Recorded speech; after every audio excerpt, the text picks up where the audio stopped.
Okay, good morning, good afternoon, good evening, depending on the time where you are.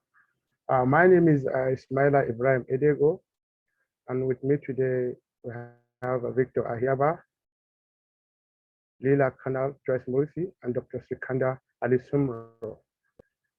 Welcome you to the webinar Resolving Immunization Barriers using Community Activation by Storytelling, July 12, 2022. Next slide, please.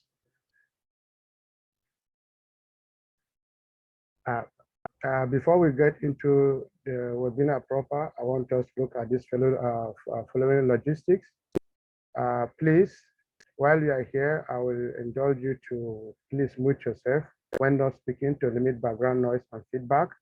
Use the reaction buttons at the bottom of your screen to raise your hand during the session if you want to speak. You can engage in the dialogue with your peers and workshop facilitators through the chat button at the bottom of your screen. Next slide. Next slide, please. Yes. Welcome to the Boost community. Boost is a global community that connects immunization professionals to peers, support, and resources to learn and grow, and equips professionals to lead in challenging situations. To connect, Boost is a global community where immunization professionals can connect with peers and stakeholders and expand their professional network. To learn, Boost provides access to experts and resources to help immunization professionals learn skills to build capacity and advance their careers. To lead, Boost is designed to help immunization professionals lead immunization programs in challenging and uncertain contexts. Next slide, please. So acknowledgements. Some materials in this presentation are originally adapted from the work of Marshall Gans, Harvard University, modified by the Leading Change Network and the New Organizing Institute with the help of many dedicated partners. People Power Health has further adapted the materials for the Boost community. Next slide, please. So this is today's agenda.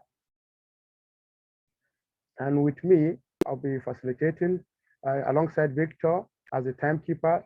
We have Joyce, Dr. Sikandar, and Leela to take care of the chat room. We're already on the introduction and welcome session. So the next presentation will be by Joyce, which is an overview of the storytelling.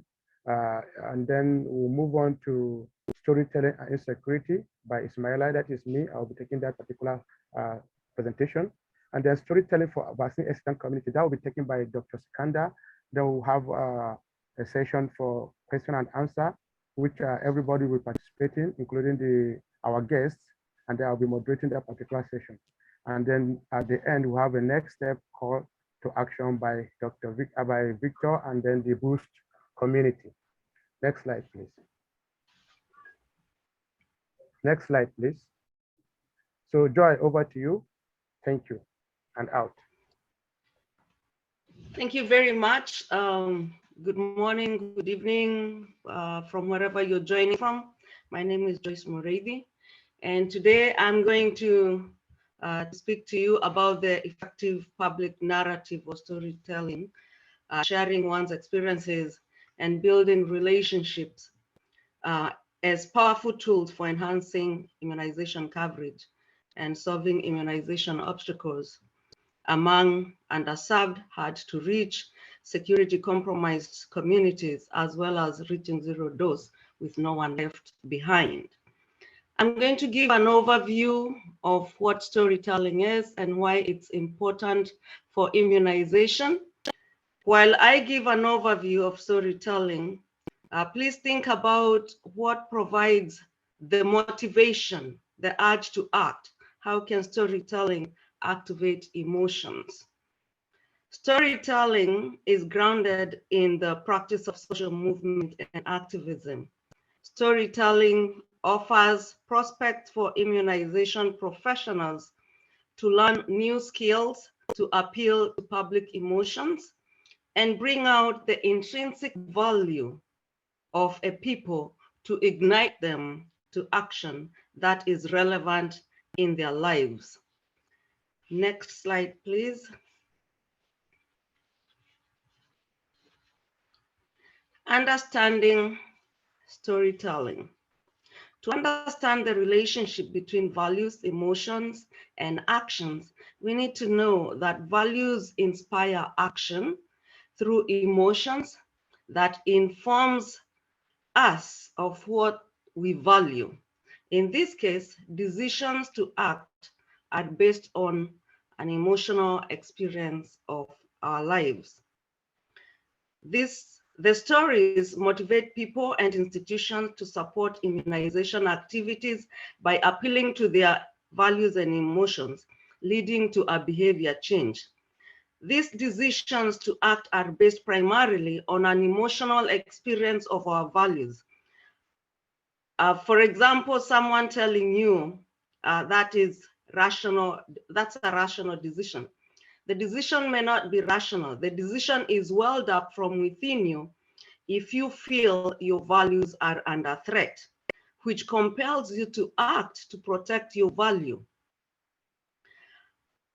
It is your value for knowledge and understanding of COVID-19 and the emotion of wanting to help your communities that you took action to come to this webinar today to enhance immunization and stop the threat to our emotions and values. Also, according to evidence-based research, stories activate parts of the brain so that the listeners turn the story into their own ideas and experiences. They help us to connect to the emotions and the values of the storyteller. The activation in the brain is said to linger several days. Next slide, please. How do we usually decide on our actions? The mindset, beliefs, expectations, or self-concept are sources of internal motives and are called cognition. These cognitive sources of motivation involve our way of thinking, how we turn that thinking into words according to our experience. When we speak or when we narrate an experience, it influences other people to unite and take or agree to take a corporate action. Storytelling or narratives activate mental constructs, springing us into action. When you go to the community, ask yourself, am I activating the logic or the emotions towards what the community really values to enable them to act? Next slide, please. Why storytelling is essential in immunization. People tell stories of their personal experiences with immunization. The stories empower and influence the storyteller and the community. The person listening to the story, by reliving the experience, this stimulates people to want to act together for a common purpose. This can either be so that they will never have to go through the experience if the outcome was negative, or so that they can go through the success if the outcome of the story was positive and beneficial. In every narrative, the emotional capacities are either agency inhibitors, such as inertia, or apathy, fear, isolation, and self-doubt. On the other hand, we have agency motivators, such as the feeling of urgency, anger, hope, solidarity, or yikmad, that is, you can make a difference. These motivators or these positive motivators are so charged such that they have the capacity to overcome the inhibitors through storytelling that leads you to act. For example, when you watch a movie, when you want to activate the community, you want to activate the emotions so that every time you tell or listen to a story, think about what type of emotion this story produces and what is the value and moral of the story that ignites me and you to action for something that we value. They are all embedded in stories. There is something we value or hold very dear in these public narratives. Now we are going to hear the next speaker, but over to you, Ismaila. Thank you for listening. Thank you very much, Joyce, for that wonderful presentation. Am I audible over? Yes, you are. Okay, thank you very much, Joyce, for that wonderful presentation. And now we're going up to bring my story on insecurity. Meanwhile, before I do that, I want to remind you that the chat room is open for comments, discussion with peers, and if you want to engage the facilitators of this particular webinar.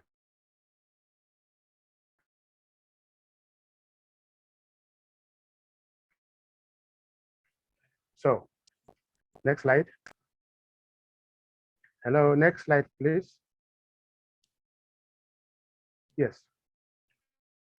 Public narration in security volatile communities. Working in high security volatile areas that has to do with kidnapping and banditry has given me a first-hand experience how to vaccinate children in a community. And it happens that there was a case of kidnappings or bandits ransacking the village. What will you do if it happens that it's your parents, brothers, cousins that are kidnapped, only for vaccination team to visit their position? And you will realize that it's not easy to approach people with immunization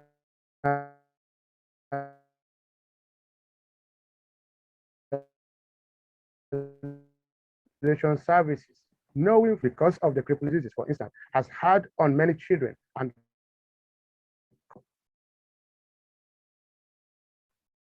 Ismaila, your audio is. hello, am I audible over?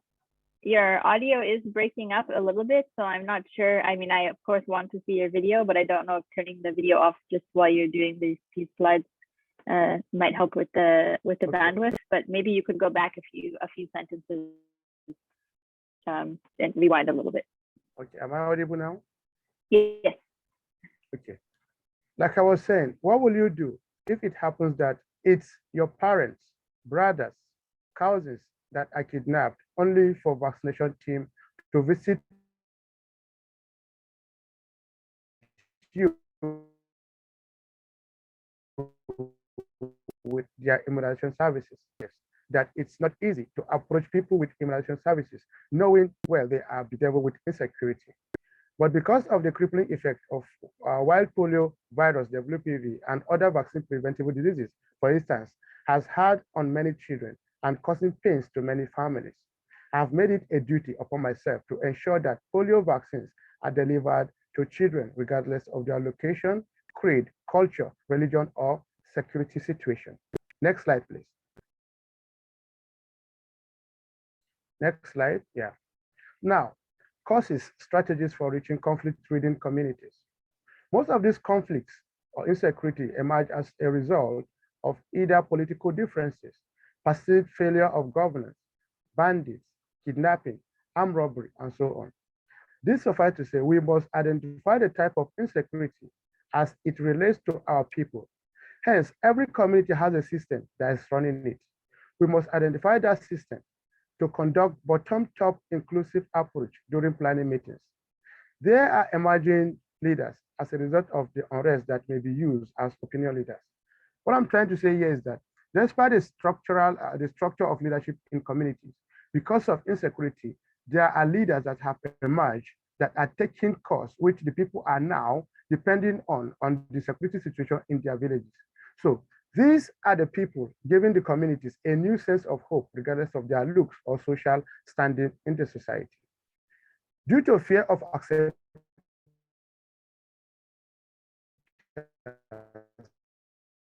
into their new settlements within communities or building new communities altogether, This they are doing because in most cases, displaced population are not trusted by their host community.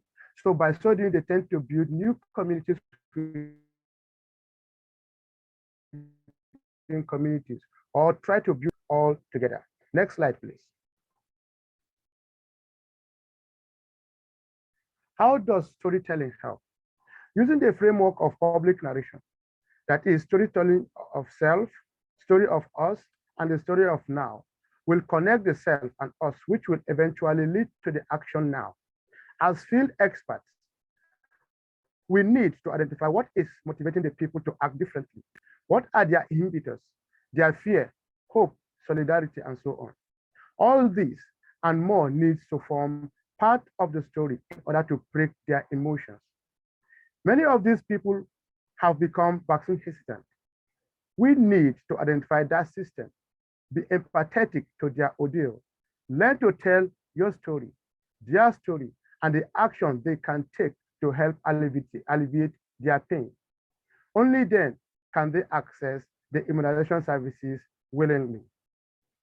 Next slide, please.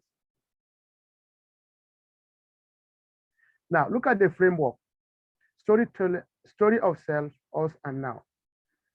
Why do I care? As a healthcare professional, it is your duty to ensure that all primary healthcare services and immunization get to the doorstep of your clients. Now, you care because it is your duty to ensure that those services get to them, regardless of their location, your creed. So you must have a story to tell about yourself, about why you are motivated to do your work.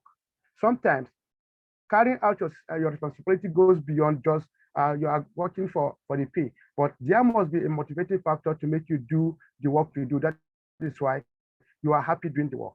Now, the story of us, you must identify this community. You must know their norms, their religion, their culture, their way of life. Now, you know these people, and these are the kind of threat that is disturbing them, that is insecurity. And this security is causing barrier to your carrying out your social responsibility of ensuring that vaccines and immunization services get to their doorstep. So you must identify them, tell their story the way you can motivate them, so that while you are telling your story, you are telling their story, you are making an imprint in their brain, just like my colleague said earlier in her presentation. So we must identify these two and marry them together. Now, this brings us to story of now. Why now? There is no time that taking action for immunization is late. When you identify the problem, when you get the solution, you have the strategy. Now you must act. So you must bring out those strategy and then you act now. Give those people a sense of belonging, a sense of understanding, and give them reason why. If you say, let's do this, they will do it together. This boils down to say, we must get them involved. We must see this their way. We must be empathetic their cause and ensure that whatever we are doing it for their own sake, and they must see it that way. Next slide, please, and thank you. So before I transition to Dr. Sikandar to give us his story, I want to remind us that the chat room is open for discussion, for questions, and contribution. Thank you very much. Over to you, Dr. Sikandar. Thank you. Thank you, Ismaila. And thank you everyone who joined us. My name is Dr. Sikandar Soomro. I am working as an immunization professional in Talka Shikarpur, Gadiyasin district, Shikarpur, Pakistan. I am telling you the story of a family which was hesitant, and already Joyce and Ismaila has explained how a story can affect the immunization, how a story can activate the families. So I am telling you a story, a lesson learning story of a vaccine hesitant family. Personal story which I have experienced. Yes, on the 10th of June, when I was on duty with my team at the district headquarters hospital, one of my neighbor Ali has brought his son. His name was Zakir to a medical emergency unit where I was performing the duty. He was suffering from fever and the shivering. When we examined her child, Zakir, we noticed that he has a high-grade fever and he is unable to stand on his feet. So, from examination and signs and symptoms, he looked to be a suspicious case of AFP to me. I immediately asked his father, Ali, have you vaccinated your child? But he replies, no. When he replies no upon inquiring, he told me that his parents has refused to vaccinate their child by saying that we have a child after 10 years. Next, please. Next slide, please.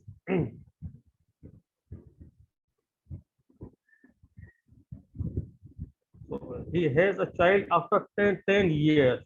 So we don't vaccinate our child because a lot of rumors are going, they may harm our child and it may make infertile our child.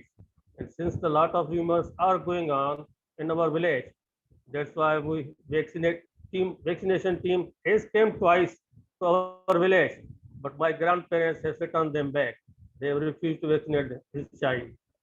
After knowing his point of view, I was really literally astonished as it seems to be a suspected case of polio. Nevertheless, this was very few days later, which was samples was taken and it was confirmed that he has a wild polio virus. So now Ali is unable to stand. He is on a wheelchair. So look at this results of not vaccinating their child. Resident family who has refused to vaccinate his child when he becomes a 4-year age, he suffered a wild polio virus. So he became disabled and now he's wheelchair bound. He's on a wheelchair, unable to even stand up on his feet. So due to polio disability, his family on the request of our DHMT, our district health management team. Next slide, please. He has joined now our team of our catchment area vaccination team, which is going to their nearby villages for conducting the vaccination community activation sessions, advocacy sessions. Now they are part of their team, our catchment area team. They are going with us to every village of our catchment area. They are taking active part and they are sharing their personal story. Ali and his family members are now with us. They are asking every villager in our village that if you want to save the future of your child, please see my son, as he was not vaccinated and he suffered the polio. They are now considered as a polio vaccine ambassadors of our community. Means they are not only actively participating, they are going to village in every house, showing their son that he has become disabled for not vaccinating, because they have himself not vaccinated their child. So polio has attacked their child. Now he is disabled. So when people of our community they see their story, they see their child, so they are now willing to vaccinate their child. So we probably all know cases like this may have, like Ali's family, maybe there are our friends or neighbors who has the same story. How we can, as immunization professional, help these families like Ali and his son to share their stories with their community to help get every child vaccinated. My call to action for you today is join us for an upcoming vaccination clinic at our health center. So we will be meeting tomorrow inshallah at M&E Hall. So this was the story of Ali's family who was hesitant and not vaccinated their child. But he has become disabled. He is now on wheelchair. So now under this, by giving only a lesson, by giving only a lecture, may not activate the community. So if you are telling them, if you are showing them the videos, you are showing them using print and electronic media, like a picture, you are telling them the actual stories. So how these stories can activate the people to vaccinate their child, to resolve the immunization barriers, to increase the immunization coverage. Thank you, sir. It's over from me. Thank you, sir. It's over to Ismaila. Can you hear me, Ismaila? I can hear you loud and clear. Thank you, Dr. Sikandar, for that wonderful and powerful presentation. we are now on the discussion and question and answer. So I want to turn to the audience, our guests. If you have any question or contribution or anything you want us to help you clarify, the time is now. So over to you, our guests.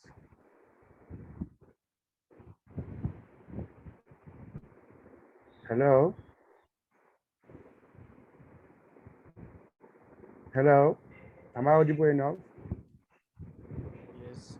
Yes, Ismaila, you're audible. Yes, as I said earlier, this particular webinar is going to be more interactive. We're talking about storytelling here. So if you have something you want to share with us, please, this is the time. Any contribution, question, or observations, we are open to you. So, you have any question from the chat?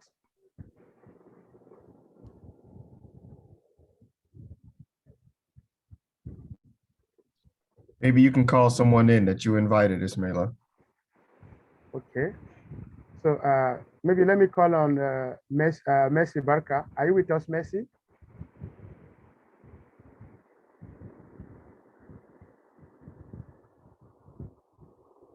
Or let me ask a specific question. In our line of work as a field immunization experts, how do we think storytelling can help us resolve some of our immunization barriers, that like vaccine hesitancy, religion, culture, or maybe people that are in the hard to read? How can we use storytelling, especially during advocacy, to help us resolve immunization barriers? Anybody, please. Messi, are you there?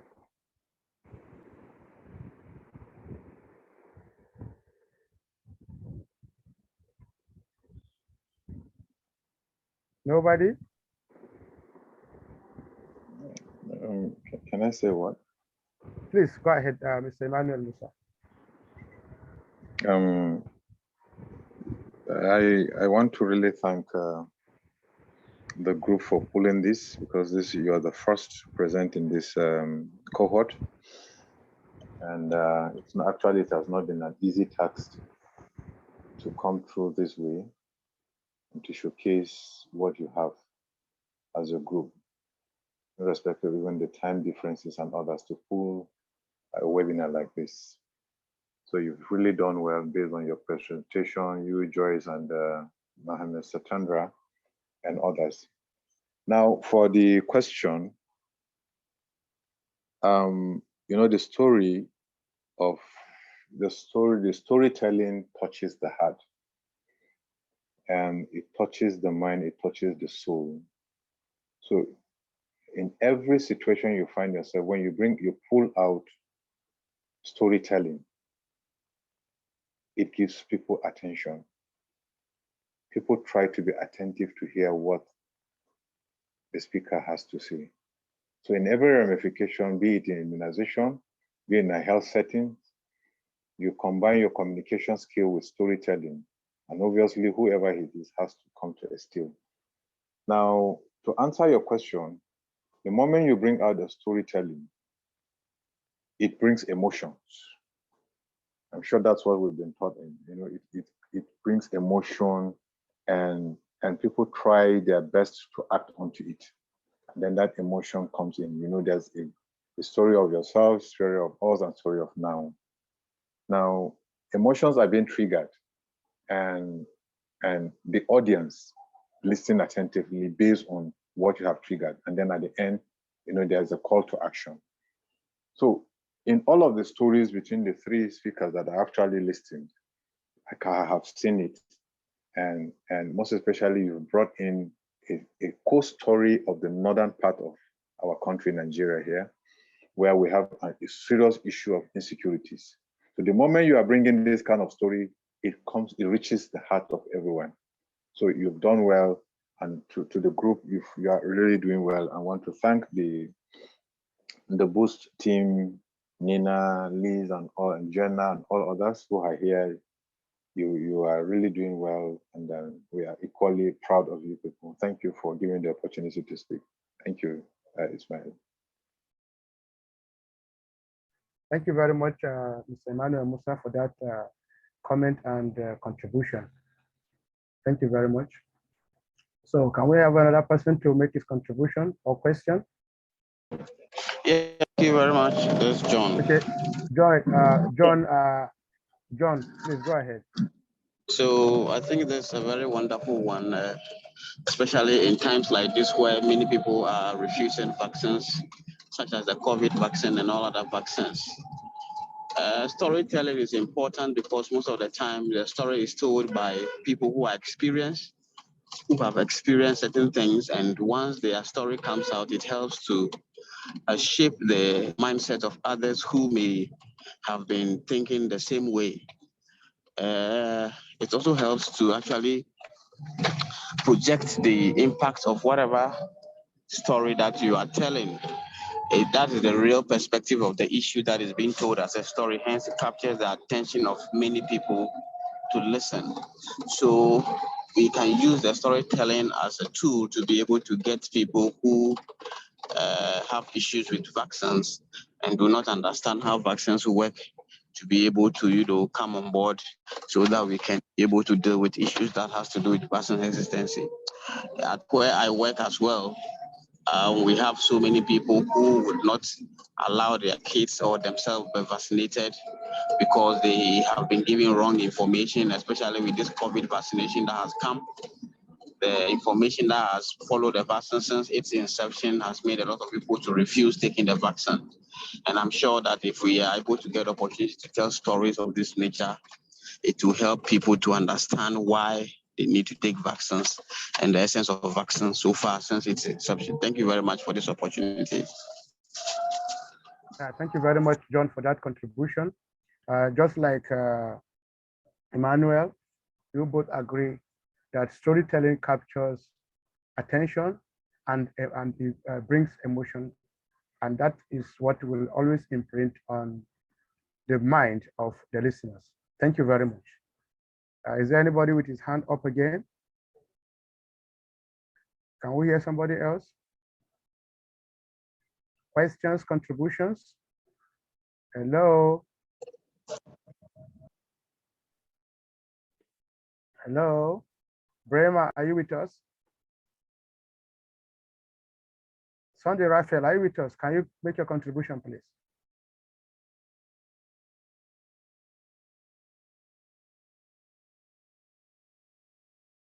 Aisha Tugubio, are you with us? Yes, I am. Can we hear your contribution, please? Yes.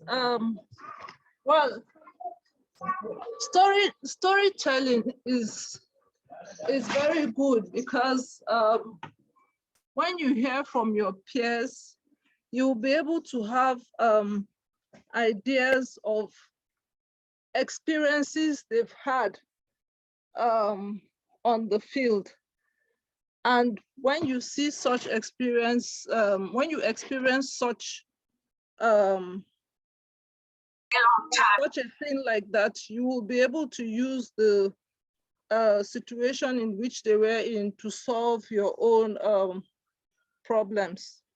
Like the last speaker has said, I have done a lot of surveys I'm from Nigeria. I've done a lot of surveys in the northern part of Nigeria, and I've experienced so many refusers and even insecurity situations in that aspect. And because of the stories we've heard from our peers and the experiences they gave, we were able to use that to solve our problems. So storytelling is really, really very good. Thank you very much, Aisha, for that comment.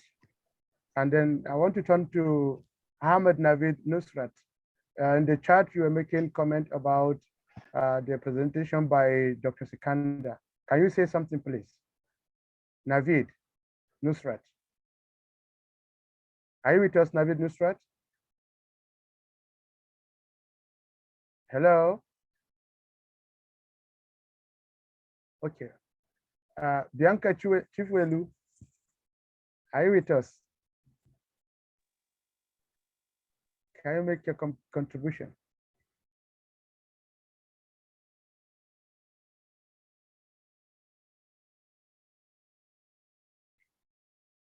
Okay, let me turn to Dr. Carraro Shah said. Can you unmute yourself and make your contribution, please? Dr. Carraro, are you with us?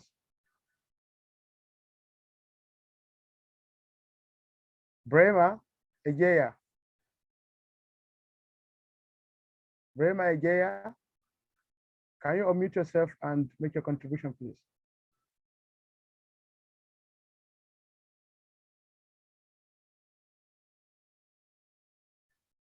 Hello.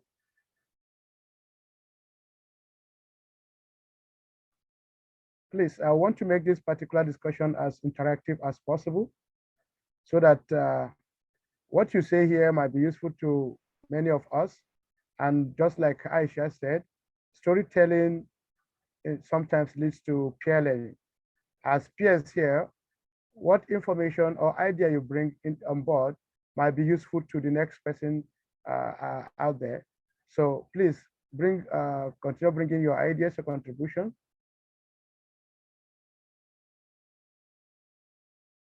I must not necessarily mention your name. Okay. Tumaini Fred, your hand is up. Please unmute yourself and speak. Yeah, I was just wanting to contribute a little bit about storytelling and the way the presenter presented it, which was amazing. I'm reminded that in Africa, in our traditional, in most cases, they pass a lot of behavior through telling us the stories and the impact of not doing a certain behavior and the impact that you will get. So I find storytelling as to be as a very effective tools toward addressing or advocating issue concerning immunization resistance and all issue around vaccine issues. So yeah, quite agree on designing a storytelling innovation to address the barriers toward immunization. Okay, thank you, Tumaini. Indeed, Africa, we pass our history from generation to generation using the oral methodology of storytelling. So if we can use that particular method in our primary healthcare immunization activities, I believe we can be able to get to the mind of our people and make them do the needful. So next person I will call on Sunday Raphael. Mr. Sunday Raphael, your hand is up. Please unmute and make your contribution. Good afternoon, all, and thank you so much, Mr. Ibrahim. Usually, storytelling is very important in resolving immunization issues, especially when it comes to vaccine hesitancy.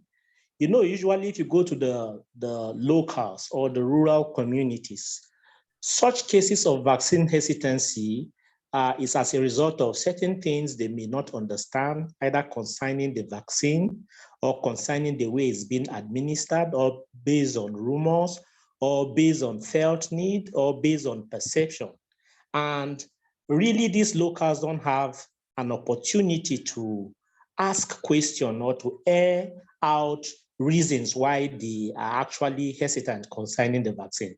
But by the time you give them stories, through the stories, you have an opportunity to come down to their level. And definitely from every stories, there are lessons learned. From every stories, there are questions that arise from the stories. The storytelling creates an opportunity for them to open up their heart, to ask you the questions, to tell you about their fears, about their doubts, about their perceived reason why they think those vaccines are not healthy from them. And that conversation creates peer-to-peer learning, as we said earlier.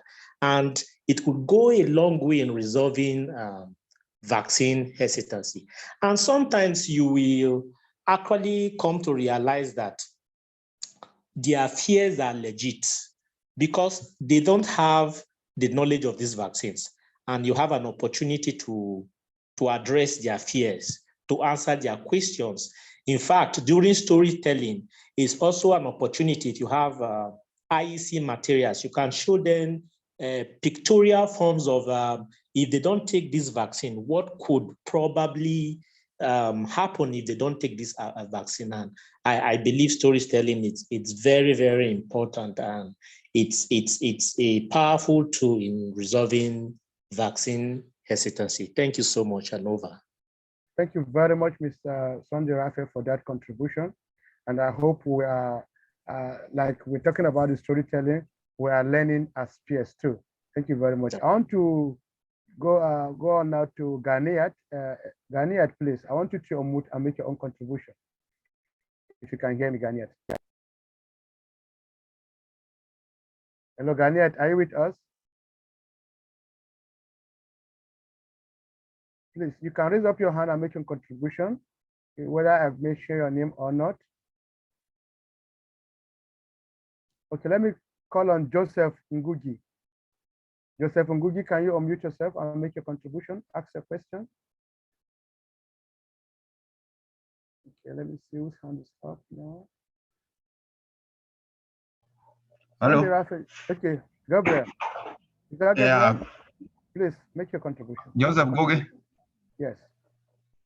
Hello. Hello. Go on. Go ahead. Okay. Mine is that just to thank the presenters who have presented a very good case, and to say, as the other people, the presenters have said, in Africa, storytelling is very important, because when you tell a story, you must have time to give the story. Also, you are in the level of the people you are telling the story, so the message will be clear. And now you come to their level, so that you remove the barriers of communication. So with the story, and also story when it bring other issues which can be discussed, and you know the root cause of the barriers. Thank you. Thank you, Gabriel. Like you said, time is important in storytelling. That is why if you look at the structure of our storytelling, you will see that we have the story of now. That particular aspect is when you realize that these are issues that come up. You can't just come up and start telling people story. There must be a reason for you to tell a story, and there must be action that you want people to take. That is the story of now. This is the time we must all rise up and take action to ensure that this particular problem that is preserving us, we settle it, and then ensure that this particular primary healthcare or immunization services we are bringing to these people, the time is now for them to stand up and access these services. Thank you very much, Gabriel, for that contribution. Do we have any hand? Gabriel, you can put up your hand unless if you have another contribution. So let's see. Questions, observations, contributions? Thank you so much. Okay. Yeah, thank you. I think I had not given my contribution, and I really appreciate those presentations. They are very insightful. And who is speaking, please? Sorry, can you hear me from your end? Yes, I can hear you. Yeah, this is Gabriel. Okay, Gabriel. Yeah, thank you so much to the facilitators. I'm just commenting that the presentations were very insightful. Allow me to say that the issue of storytelling, for me, I've been able to understand this as a tool that you can also use for advocacy, social mobilization, because I'm also looking at a situation of, where we're operating in Kenya, and specifically in Kajiado County, where we have a lot of cultural practices that hinder, children and even grown up from accessing immunization. Then I'm looking at it in terms of how is it that we can use storytelling as a social mobilization and advocacy tool. And the same case, we're also looking at how is it that we can influence religious institutions. whereby we've seen some of them, they've been undermined to push the immunization agenda forward. So I think for me, it's a wake-up call, and I believe that we've been able to grasp something, and we've been able to use storytelling as an advocacy and social mobilization tool. Thank you so much. Thank you very much for that powerful contribution, Gabriel. Thank you very much, and I hope we are learning from each other. And let me call on Umar Sakwa. Can you unmute yourself, please? Yes. Umar Good Sakwa, evening. are you there? Yes. Good evening. I'm Muhammad Umar Sakwa from Bauchi, Nigeria. I have a concern. My concern is that how cost-effective storytelling is in immunization, because and then how can one measure the impact of storytelling? Over. Thank you. Okay, that is noted. Let me respond to you, and maybe my other colleagues will also have something to say. You know, in immunization and primary healthcare, there's already a structure on ground. So I will not say that storytelling is going to cost you, because we are being engaged in advocacy, community dialogues, demand creation activities. So all you need to do is to key your storytelling into it. What you really need is to identify who your constituents are. Who are your people? Who are these people that you want to tell this story to? And then if you want to engage in this storytelling from your own end, from the department, your partners, this is where you rally, that is where you develop your relationship, you build your relationship. Who are those people that will support you in that particular storytelling you are going on? What resources do you need? Who are you going to pull out information from that will help you get to these people? When you have this on ground, from the Ministry of Health, from partners, from what you have, then you start by saying, you as an individual, what story of yourself do you think, if you can be able to tell these people, they will listen to you? And then how will they buy into your story? And then you must learn how to tell their own story, that like the first presentation from, that's the overview from Joyce. You need to identify these people, play into their emotion, identify their problems, regardless of what barrier you are trying to take care of here. Then you must make sure that the story is telling something about them. And then you look at the story of now. What action do you want to take from your own end that will enable these people to access the services you are trying to sell for them? And then what action do you intend them to take on their own end that will enable them to buy into these services? Just like what contribution Sunday Raphael made. You have to bring on board things that you already have on ground. Because as far as I'm concerned, storytelling does not take much cost if you already have this particular immunization structure on ground. All you need to do is to key your storytelling aspect into the already existing structure. So that is what I have to say to that your question, except if any of my colleagues or those in the audience have something to add to that. Over. I can see Mr. Sunday Raphael's hand is up. I can see Gabriel and then others. So let's hear from Raphael. Raphael, do you have anything to add? Oh, all right, thank you so much. I just want to respond to his question also with my own point of view. Thank you so much for already giving us that important analogy about how we have structures on ground in the primary healthcare center, and all we need to do is to key into those structures with our stories. For instance, if I have a case of vaccine hesitancy in immunization, let me say routine immunization, and we understand that routine immunization have different schedules from the first to the last. And it is very, very important that the schedules are strictly followed for the immunity of the child. I could come up with a story and maybe title it "A Stitch in Time Saves 9."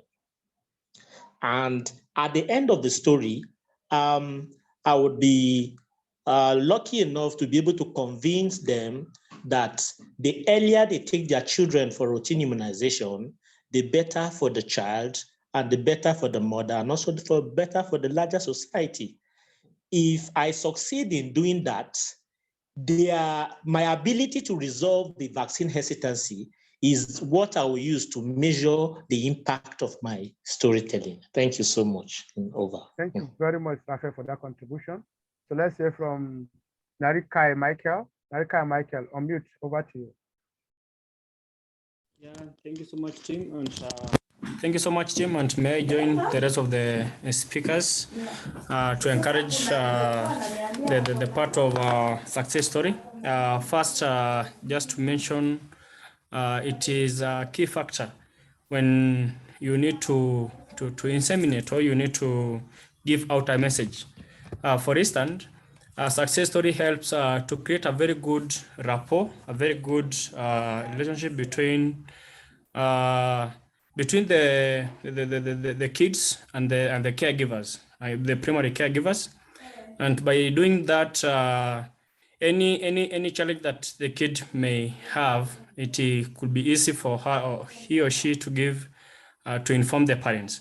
And from where I am, Kenya, Kajiado in particular, success story were used by our grandparents when they needed to give us a point or the effects of the previous lack of immunization. For example, we could get our grandparents telling us the reasons why some people have polio.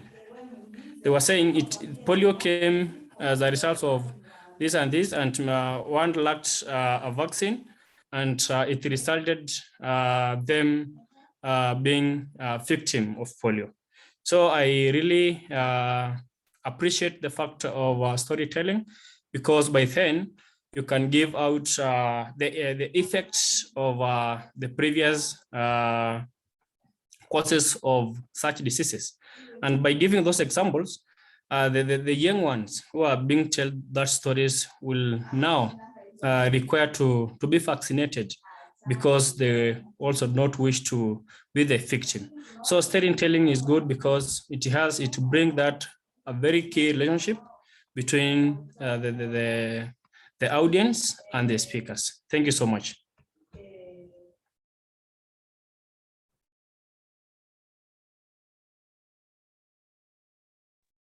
Hello, sorry, I momentarily jumped out. So am I audible? Hello? Yes, yes, you're audible. Sorry, yeah, thank you. Yeah, So, we can hear you. Okay, so I don't know if somebody else have another contribution, and then our time is running up, so I think we have made a lot of progress, and then we have just 3 minutes left. So let's, in the absence of any other contribution, let's go straight to Victor for the closing remark and way forward. Victor, up. Thank you very much, honorable audience and the professional all over the world joining this very important meeting. Hello, Victor, we are very grateful. Yes, and yeah, please, can you hear me? Yes, you are very audible. Yes. Go ahead. Yeah, thank you very much, our great audience, for joining us, our professional from all over the world. We are very grateful joining us. But what next? Friend, my dear brothers, sisters, and join or visit the Boost community. The Boost community enable immunization professionals to connect to peers like we are witnessing right now, to learn the skill and also build the capacity to be able to improve upon the work that we are doing in your setting. It gives you opportunity to join online courses. For instance, myself, I've joined several of them, at least 3 of them, and also have live workshops, webinars, and get resources, which will enable you to be able to improve upon your work. Not only that, join the Boost community activation group. Join fellow Boost members in the dialogue and the training opportunity related to community building and involving the community to improve upon the immunization that we are doing in our various countries. In addition to that, we need to also join, we have the Boost have Telegram channel that we can connect with. This gives also another chance to be able to connect with other professionals, other experts in the immunization, to be able to share knowledge, to be able to harness the rich experience from our colleagues, no matter their setting, no matter where they are.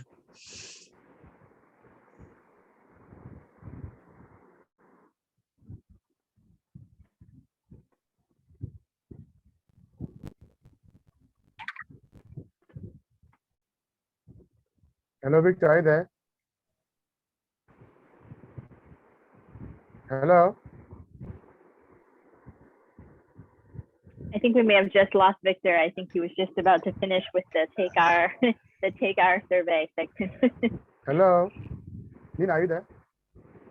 Yes, I'm here. Because we lost Victor and he was just at the end, why don't we turn it over to Liz from the Boost team to walk us through some of the upcoming offerings.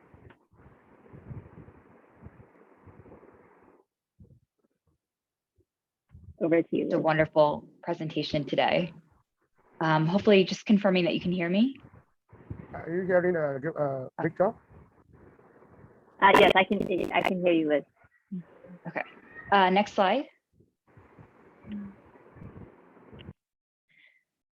Great, and we just wanted to outline kind of the path that our presenters took to become the Boost champions that they are today.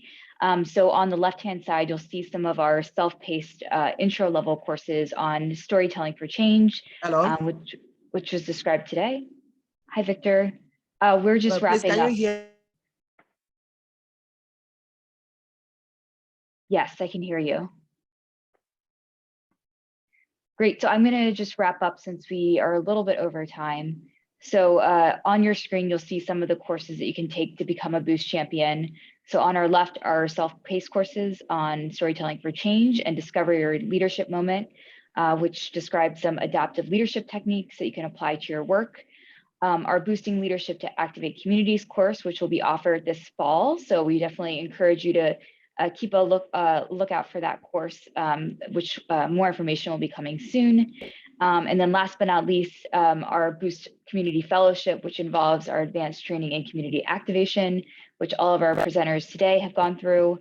And then our Adaptive Leadership Train the Trainer workshop, which takes place in the fall. Next slide. And I think we also just wanted to share some ways that you can get involved other than joining the Boost community. We would welcome you at any of our upcoming events. So we have an event coming up around our Behavioral Science and Immunization Network, which you can join the learning group on the Boost platform. We have a new episode of our COVID-19 Listening and Learning podcast that was just released a couple weeks ago. So we encourage you to check that out. We are currently offering a Storytelling for Change course, which opened this week. We are asking that people register ASAP if you do want to join for this cohort. Otherwise, we'll have another cohort in the fall. And then last but not least, we have an Insights Dialogue event coming up on July 23rd. And we circulated some information on that event already, but we'll also be sending out a reminder in the coming days. So with that, I think I'm going to turn it back over to Ismaila if you wanted to close everyone out. But just thank you so much to all of our presenters again and all of our participants just for your active contributions. Thank you. Thank you, Liz, for that. Now, I want to thank everyone for coming for this webinar. Like Liz rightly said, we're having other courses on storytelling coming up within this community. This opportunity for you to become part of this Boost community, because Boost community gives us opportunity to learn and lead and be good ambassadors of primary healthcare immunization in our various capacities. So please, if you have not yet been a part of the Boost community, it is very easy. Go there, click on the link and register so that you have opportunity to register for the upcoming webinars. And don't forget, our particular webinar today is the first of 5 a series that will be coming up every Tuesday. please endeavor to register for others so we can be able to meet you. In the absence of any other thing, I don't know if Nina or Brian, Joyce, Dr. Sikandar or Victor, if you have anything to add, please, over to you. Thank you, Ismaila. You have lead the front. You lead us from the front. Thank you. You're welcome. Nina, are you there? Do you have anything to add? I'm here. I have nothing to add. Thank you also for making the plug for people to join all of the rest of the series. So hopefully we see everyone who's here today next Tuesday. Thank you, Brian. Thank you for a great presentation, Team Butterfly. I'm hoping we can get a good picture with you all. Maybe we can turn cameras on before we head out. Thank you, sir. Joyce, Victor, Leela, let's turn our I'm cameras still on, here. and everybody that is here. So if you are here I'm with still us, here. as, Thank you very much. Yes, sir, we are all participants, here. please put on your camera, all the invited guests, so that we'll have a group picture.